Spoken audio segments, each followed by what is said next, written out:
twongera balamusaako n'okubabuuzaako mulimu kya mikono gyaffe mwenna abatukkiririzaamu n'okubanga mutugoberera mujebale gye mukwasaganya tubabuuzaako tubatumirako agange nze Waswa Emmanuel nsiza ku Mikutu Trust Media Uganda okubanga kutuusaako byonna byetaaga okubanga ogoberera.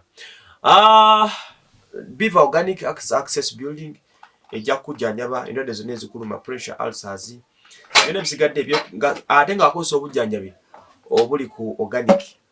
So he's a very professional doctor. Yabisoma akola research byonna abikola. Gendayo kyusa obulamu bwo ne Beaver Organic atulabe ekiddako. Kakati abaganda bagamba ekuwa omunaku tekya. Nalabye ng'omukulu Isaac Kawalya ng'omuyita One Lord Case ennaku zino yeeyita Michael Scofield. Michael Scofield ono nzijukira atoloka mukomera.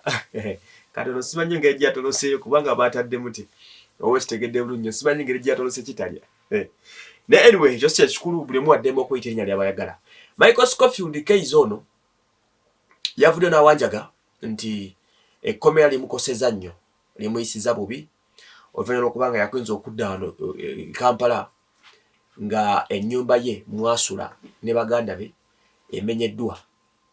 Kaiza atugamba nti okuba bamukwata wiiki ya Friday yali bamukwata ne bamuteeka ekitalya yasooka kulooza ku baganda babali waka n'abako gwe yakubira essimu baganda be ne babajjawo ne babatwala samwemba mu famire yaabwe endala.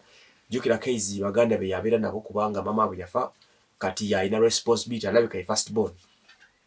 Munnange Kaizi agamba yagenza okudda nga mu muzigo we wasula bamenyeewo ng'ebintu bye by'amakulu bitwaliddwa ebyetonto ne bikozesebwako mu nnyumba kuba tabalina bingi ne ebyo ebibadde mu nnyumba ye nga bitwaliddwa ebiri influential mu bulamu bwe documents ze n'ebintu bye bitontono. So agamba nti si musanyufu ennaku katono ate mbu okuva lyava mukomera akubibwa amasimu agamutiisatiisa agamuwoninga era gootegerereze bw'otakole kino bw'otakole kiri. So ali mu nnyiike si musanyufu ennaku katono obeera okubanga properties ze ezimu kuziyaleka mu nnyumba tasobodde kubanga zisanga zabbiddwa mu mbeera etali ya muzannyo. So omukulu ono yasibwa ku nsonga z'okulebula omulangira Ssuuna ye zaagamba nti yamulebula era na spending ennaku nga 6 mu kkomera ekitalya. Then oluvannyuma n'ateebwa ku bail nadde waka.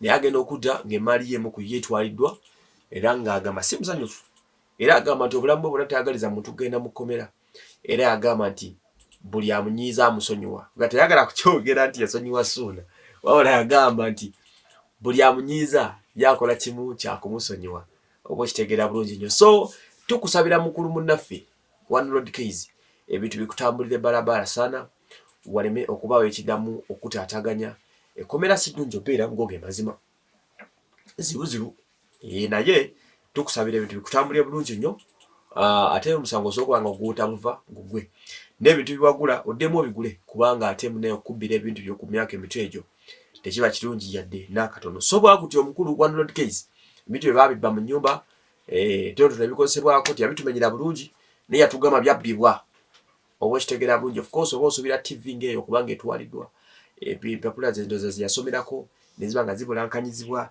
n'ebisigalidde agange nze Waswa Emmanuel.